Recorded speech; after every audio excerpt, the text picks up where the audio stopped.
Vanes, gising na, 7:00 na.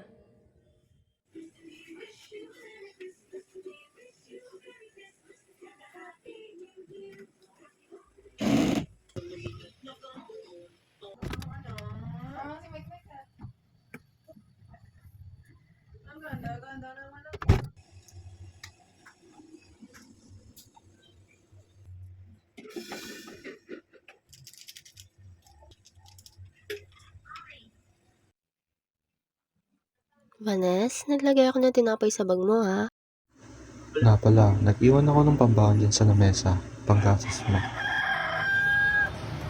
Lunes na naman.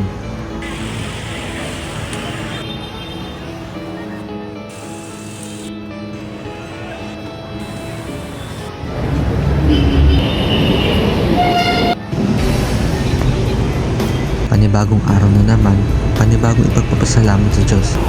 Ika nga nila, today is a gift. That's why it is called a present. Kaya't dapat natin itong ipagpasalamat.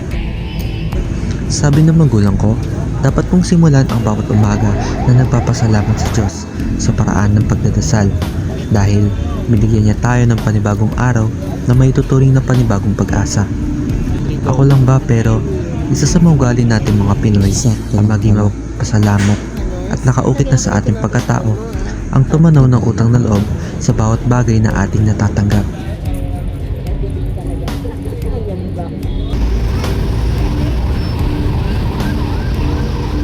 Sabi ng magulang ko, ang tamang pagbayad sa utang na loob ay hindi pagbalik sa kung kanino ito nagmula, kundi sa ibang mas nangangailangan ito. Dahil ang pagmamalasakit ay hindi transaksyonal at di dapat tayong maasa na ibabalik na ito sa atin.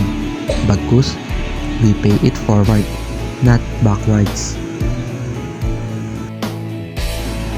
Maaring sa mga material na bagay o pwede rin sa atin na ginhawa o mabuting pakikitungo nila sa atin.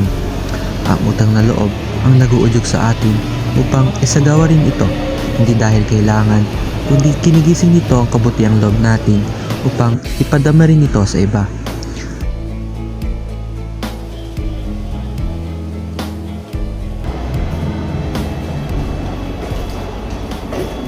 Tapos ka na ba sa patay?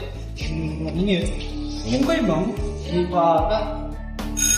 Okay, class, simulan na natin ang talumpati na tungkol sa ano sa tingin mo ang isang bagay na tinuturing mong yaman. Magsimula tayo kay Consim.